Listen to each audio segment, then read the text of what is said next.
Olá, queridos alunos! Sejam bem-vindos ao meu canal Química na Cuca. Eu sou a professora Valquíria Paiva e na aula de hoje nós falaremos sobre ligação covalente. Espero que você goste, aprenda e se divirta junto comigo. Vamos lá?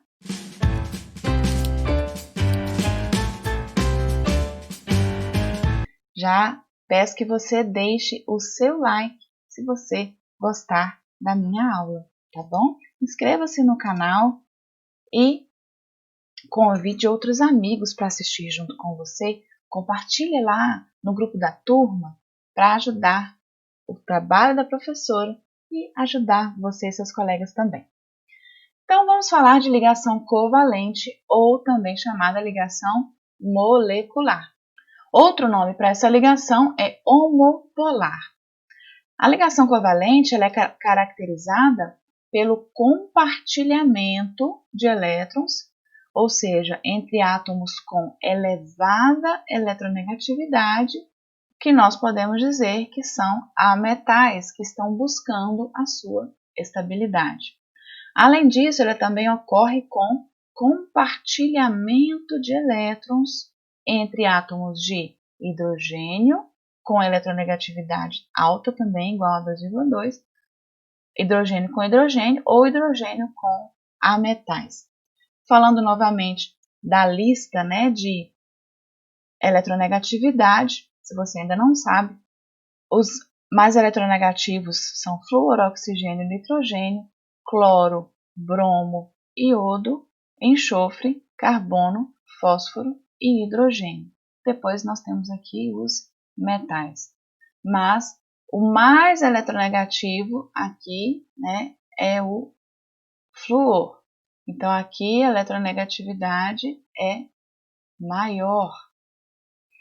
Aqui para você lembrar novamente a frase: fui ontem no clube, briguei e saí correndo para o hospital. Repetindo mais uma vez, a ligação covalente acontece então entre não metal e não metal, ou entre ametais, ou entre hidrogênio e hidrogênio, ou hidrogênio com não metal. Ela vai ocorrer por causa do emparelhamento de elétrons que são compartilhados pelos dois átomos. É o que nós chamamos de overlap. Lembra que, então, os elétrons na eletrosfera, eles estão organizados, subdivididos lá em níveis e subníveis. Dentro de cada subnível tem orbitais, Nós já falamos sobre isso anteriormente. Então, quando os átomos se aproximam, esses orbitais fazem um emparelhamento. Esses orbitais, eles se aproximam bem porque o núcleo de um átomo acaba atraindo esse orbital de outro átomo e acontece o chamado overlap, essa aproximação de nuvens eletrônicas. Os elétrons emparelhados, eles vão ter sentidos de rotação ou spin contrários e os átomos vão se ligar por força magnética. Olha a diferença da ligação covalente para a ligação iônica. Ligação iônica acontece por força eletrostática, E acontece na ligação iônica a transferência de elétrons. Na ligação covalente, há o compartilhamento de elétrons e eles são atraídos por força magnética. Falando então daquilo, do tal do overlap, Aqui nós temos a representação da ligação covalente envolvendo a molécula de hidrogênio. O hidrogênio, ele tem lá no seu núcleo apenas um próton e na eletrosfera um elétron. Quando ele se aproxima de outro átomo de hidrogênio, vai acontecer aqui o emparelhamento desses dois elétrons, cada um elétron de cada átomo pode ser representado por esses dois pontinhos ou pelo tracinho, que representa a ligação covalente. O que é o gás hidrogênio? Ele é muito utilizado, por exemplo, na indústria de óleos e gorduras para a hidrogenação, a tal da gordura hidrogenada, Ele também é aplicado na síntese da amônia. e também ele pode ser usado como combustível, um combustível limpo, né, que produz como produto água. Então, na natureza, a gente não encontra átomos de hidrogênio assim, livres. Eles sempre estão associados ou a outro átomo de hidrogênio ou a outro elemento, como no caso da água, como no caso do carbono, né, em outras substâncias como butano, octano, metano, etc. E aqui ele forma o gás hidrogênio, né, que é H2, como nós já falamos. Então, esse átomo de hidrogênio ele é constituído apenas de um próton e um elétron na eletrosfera. Quando os dois átomos se aproximam, que é essa segunda figura aqui, a gente tem a ocorrência de várias interações eletrostáticas. Então, nós temos, por exemplo, de núcleo para núcleo, uma repulsão, porque ambos têm carga positiva, né? Os iguais se repelem, cargas iguais se repelem. E uma atração entre o núcleo de um átomo e o elétron de outro átomo. Então, aqui, ó, esse elétron, né, que eu estou representando por esse pontinho, é atraído pelo núcleo do átomo de lá, e um outro elétron que estivesse aqui é atraído pelo núcleo do átomo de cá. E também há repulsão de elétron para elétron, né? Então, há uma série de forças eletrostáticas. Então, para que o hidrogênio se forme, essas forças de repulsão, elas têm que ser maiores ou menores que as forças de atração, né? As forças de repulsão têm que ser menores. Já que a molécula de hidrogênio ela se forma e é uma molécula estável, nós concluímos que as forças de atração então devem ser maiores do que as forças de repulsão. E como nós estamos falando do mesmo elemento químico que é hidrogênio, as atrações entre o elétron de um átomo e o núcleo do outro são da mesma magnitude, são da mesma força. Então, de acordo com esse modelo, os elétrons vão ficar igualmente compartilhados pelos dois átomos e vão passar a pertencer a ambos os átomos. Então, essa ligação covalente, ela é o tipo de interação no qual os átomos se mantêm unidos através de elétrons que são atraídos simultaneamente por mais de um núcleo, como nós tentamos exemplificar com esse desenho. Então, é o resultado de forças atrativas e repulsivas. No caso do gás cloro, o gás cloro ele é uma substância simples, formado também por moléculas diatômicas com fórmula Cl2. Uma curiosidade, inclusive, o gás cloro ele foi usado como uma arma química na Primeira Guerra Mundial. Ele tem esse aspecto esverdeado, né? E aqui vou fazer um adendo sobre a questão histórica envolvendo o gás cloro na Primeira Guerra Mundial. Por causa de um cientista alemão chamado Fritz Haber, ele foi muito importante na produção, né, de amônia, na síntese da amônia, através do processo que ficou conhecido como Haber-Bosch. E em 1915 ele teve a ideia de usar o gás cloro para obrigar as tropas inimigas a sair das trincheiras e aceitar o combate a céu aberto. Então os alemães lançaram gás cloro no fronte, perto da cidade de Ypres, que é uma cidade belga, e foi uma devastação. 5.000 soldados franceses foram pegos desprevenidos e foram mortos, e outros 10.000 ainda ficaram feridos. Porque o gás cloro ele é asfixiante, né? Ele é sufocante, então ele irrita, ele resseca as vias respiratórias, e para aliviar essa irritação, o próprio organismo segrega líquido e vai provocando um edema, um inchaço dos pulmões, então a vítima morre literalmente afogada pelos próprios líquidos. É uma morte horrível, né? Então aqui a gente vê, por exemplo, como o conhecimento foi usado para o mal, apesar de que muitas milhares de vezes outras, né, o conhecimento foi usado para o bem. Então, graças a Deus, atualmente as armas químicas e qualquer outras armas de destruição em massa são expressamente proibidas pelas convenções internacionais apoiadas pela Organização das Nações Unidas.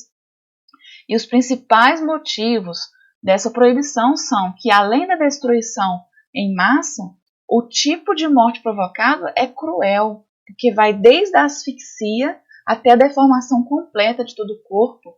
Então, é proibido, né? Porque é desumano. Então, o uso desse tipo de arma, ele poderia ser empregado, inclusive, contra a população civil em outro momento. Então, está, graças a Deus, pelo menos, proibido esse tipo de armas químicas, né? Falando da ligação ainda covalente ou molecular do gás cloro, né? Não, o cloro, ele possui número atômico 17, ele possui 2 elétrons na primeira camada, 8 na segunda camada e 7 na sua última camada, na sua camada de valência. Então, ele tem a tendência de receber elétrons. Ele quer receber um elétron para ficar com o seu octeto completo. Da mesma forma que esse outro cloro aqui também tem as mesmas características e quer ficar com o seu octeto completo. Ambos, por causa desses 7 elétrons na camada de valência, são considerados instáveis e eles vão, então, tender a compartilhar esse par eletrônico, representando, através da representação de Lewis, o par eletrônico vai ser compartilhado dessa forma. Então, nós representamos os 7 elétrons aqui de um átomo e os 7 outros elétrons de outro átomo. A fórmula estrutural nós representamos substituindo o par de elétrons compartilhado por um traço, e a fórmula molecular fica como Cl2. Então, vamos falar dessas fórmulas químicas. Nós temos a fórmula molecular, que é a representação mais simples, e ela indica apenas quantos átomos de cada elemento químico vão formar a molécula. No caso aqui, água, H2O, tem 2 átomos de hidrogênio, 1 átomo de oxigênio. Gás carbônico, CO2, 1 átomo de carbono, 2 átomos de oxigênio. A fórmula eletrônica, também chamada de fórmula de Lewis, que mostra, além dos elementos, o número de átomos envolvidos e os elétrons da camada de valência de cada átomo para a formação dos pares eletrônicos. No caso da água, mostrou aqui que o oxigênio tem 6 elétrons na sua última camada, que são essas bolinhas pretas, e o hidrogênio tem 1 elétron na sua última camada, que são as bolinhas vermelhas. E no gás carbônico, o carbono tem 4 elétrons na sua última camada e cada oxigênio tem 6. Então, essa parte circulada é a formação do par eletrônico, a ligação que ocorre entre esses elementos. A fórmula estrutural plana também é conhecida como fórmula estrutural de Cooper e mostra as ligações entre os elementos. E cada par de elétrons é representado por um traço. Então, aqui, ó, água, H-OH. Gás carbônico, como compartilha-se aqui, ó, 2 pares de elétrons, faço, então, 2 traços para cada átomo. Resumindo, então, mais uma vez, a ligação covalente, átomo com alta eletronegatividade, se une a um outro átomo com alta eletronegatividade. A metais ou hidrogênio podem formar esse tipo de ligação, que vai ser com compartilhamento dos elétrons de valência e vai formar moléculas. Olha que bonitinha a ligação covalente aqui, mostrando os 2 átomozinhos. Vou colocar 2 átomos de cloro aqui, dando as mãozinhas, né, fazendo um compartilhamento de elétrons. Então, a ligação covalente, ela acontece principalmente com as famílias 14 ou 4A, grupo 14 ou família 4A, grupo 15 ou família 5A, grupo 16 ou família 6A, grupo 17 ou família 7A. Os elementos da família 7A ou 17, que são chamados de halogênios, eles têm a capacidade de compartilhar um elétron, né? Então, eles têm apenas a possibilidade de uma ligação. Da família 16, grupo 16 ou família 6A, que são os calcogênios, eles têm a possibilidade de compartilhar 2 elétrons. Por quê? Na família 6A, eles já possuem 6 elétrons na sua última camada. Na família 7A, 7 elétrons na sua última camada. Então, como ele já tem 6 elétrons, ele pode compartilhar 2 elétrons. Ele pode, então, fazer uma ligação dupla ou 2 ligações simples. Família 15 ou família do nitrogênio, ele já tem 5 elétrons na sua última camada. Então, eles podem compartilhar 3 pares de elétrons, ou através de 3 ligações simples, ou através de uma ligação simples e uma dupla, ou através de uma ligação tripla. A família 14 ou 4A já possui 4 elétrons na sua última camada, família conhecida como família do carbono, e tem a possibilidade de compartilhar 4 pares de elétrons, ou com 4 ligações simples, ou com uma ligação simples e uma tripla, ou com uma ligação dupla e 2 simples, ou com 2 ligações duplas. E o hidrogênio, que não faz parte dessas famílias, né? Ele tem apenas um elétron e ele está disposto a compartilhar esse um elétron formando uma ligação simples. Então, o que é isso? Ligação simples, dupla, tripla? É a que a gente chama ligação covalente simples ou covalente normal, onde o par eletrônico da ligação é formado por um elétron de cada átomo e é a ligação do tipo sigma. Então, assim, essas ligações químicas do tipo covalente, elas podem ser classificadas de acordo com o número de elétrons compartilhados e conforme a posição dos orbitais eletrônicos. Essa denominação sigma tem a ver com a TLV, Teoria de Ligação de Valência. Nós não vamos detalhar muito dessa teoria, porque não é o foco desse vídeo, mas a TLV foi a primeira teoria desenvolvida com base na mecânica quântica para explicar a formação de ligações covalentes. E ela desenvolveu conceitos como ligações de sigma e pi e emparelhamento dos spins dos elétrons. De forma bem simplificada, como eu estava dizendo no começo do vídeo, os orbitais dos átomos vão se aproximar. Se eles se sobrepõem, é um tipo de ligação sigma. E se eles apenas se aproximam sem se sobrepor, é um tipo de ligação pi. Não é o foco do vídeo agora, mas só para você compreender. De uma forma bem simplificada, a primeira ligação, primeira par de elétrons formado numa ligação covalente, sempre é um tipo de ligação sigma.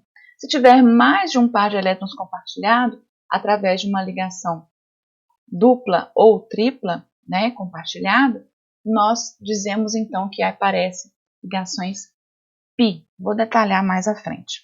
Vamos ver aqui o caso da água. O hidrogênio, cada hidrogênio tem um elétron lá na sua última camada e vai compartilhar com o oxigênio. O oxigênio tem 6 elétrons, como você pode ver nessas bolinhas vermelhas aqui, né?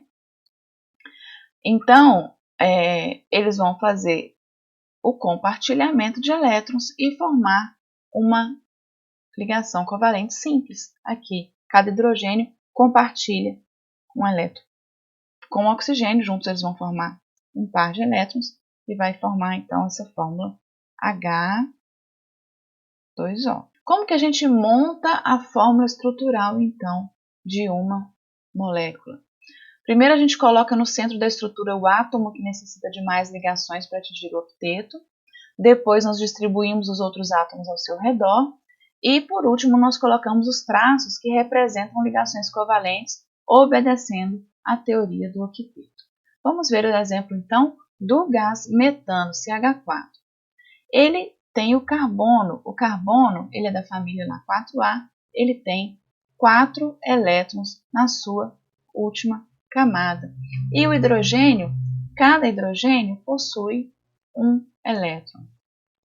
E ele vai ter aqui a ligação com 4 hidrogênios. Cada hidrogênio vai ter o seu um elétron. Então, eles vão formar aqui pares eletrônicos, que vão ser a ligação covalente entre eles. Nós vamos estudar em próximas aulas a respeito de geometria molecular, mas o arranjo espacial dessa molécula, né, nós chamamos de tetraédrico, e é uma molécula apolar. nós vamos detalhar mais sobre isso nas próximas aulas. O NH3, que é a amônia. Então, o nitrogênio, ele pertence à família 5A, ele vai ter 5 elétrons na sua última camada. Cada hidrogênio vai ter um elétron para compartilhar aqui.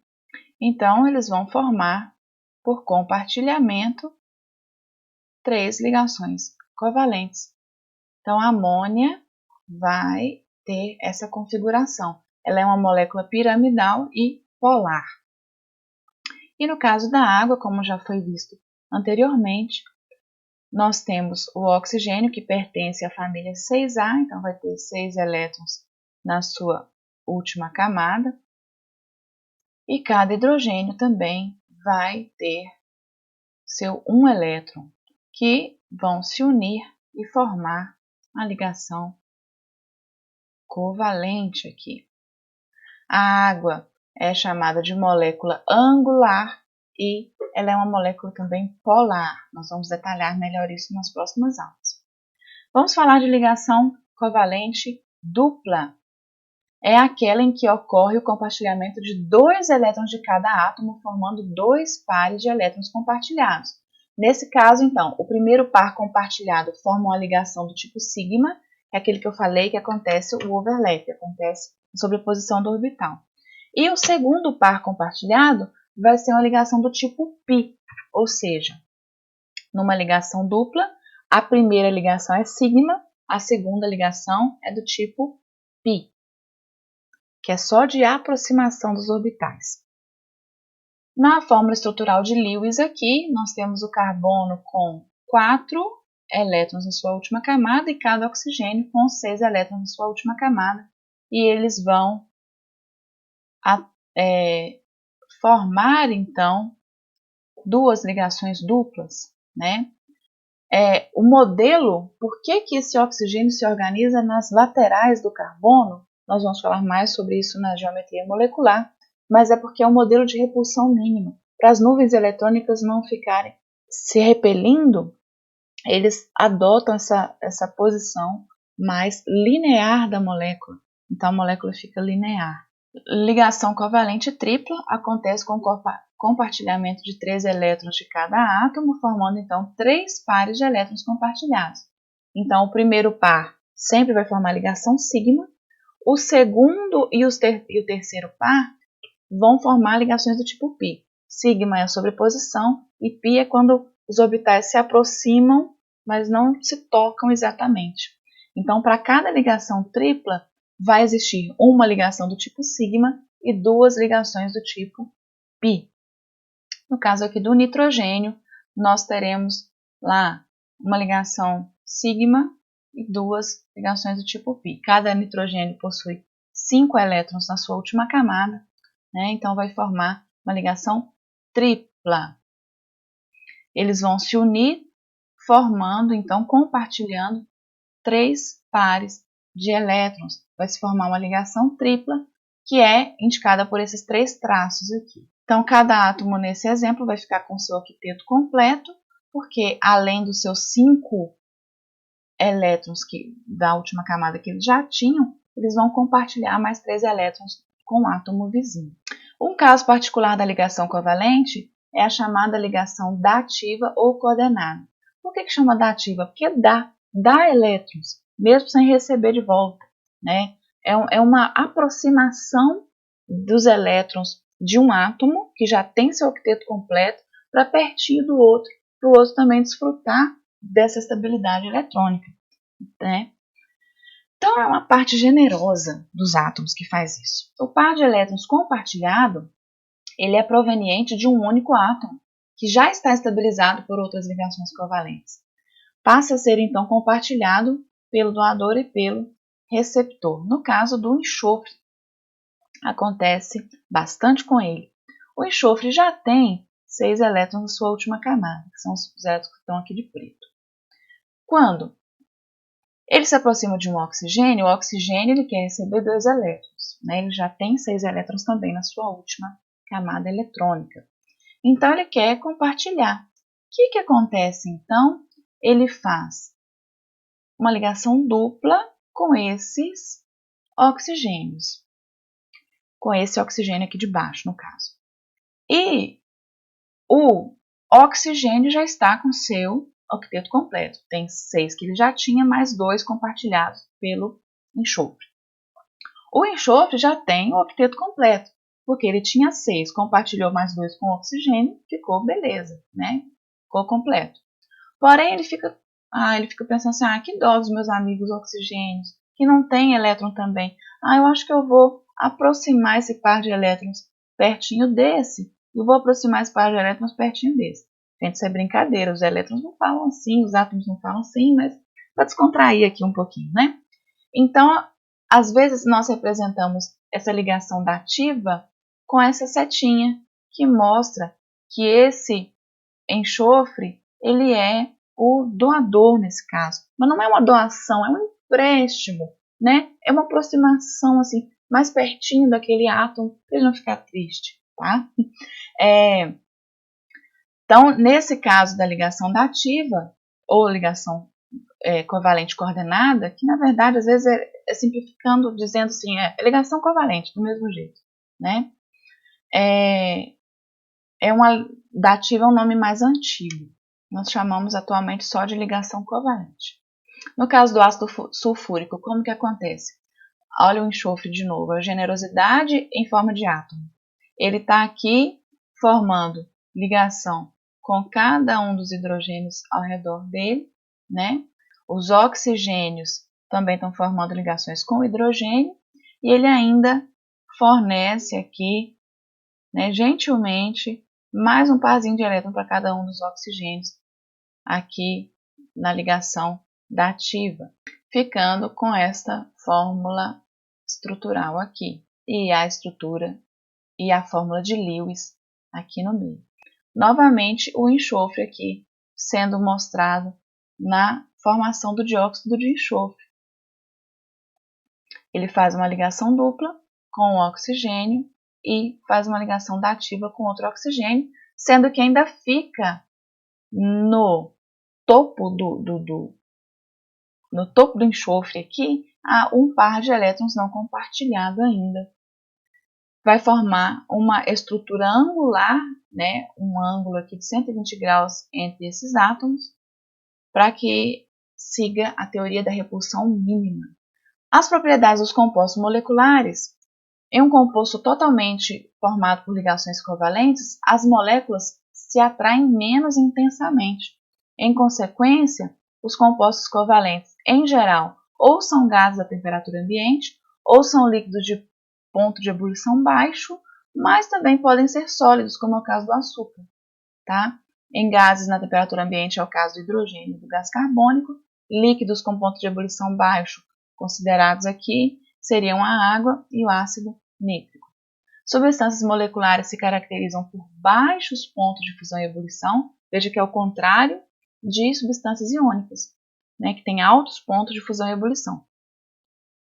Tem também baixa condutibilidade elétrica quando fundidas ou dissolvidas em água, com exceção do carbono grafite, que ele é um bom condutor de eletricidade. E a clássica representação da ligação covalente é a formação da nossa molécula de água. Muito obrigada por assistir esse vídeo. Aqui nós temos mais uma representação da ligação covalente com os átomos compartilhando elétrons entre si. Deixe seu like se você gostou desse vídeo e inscreva-se no canal. Até a próxima aula. Tchau!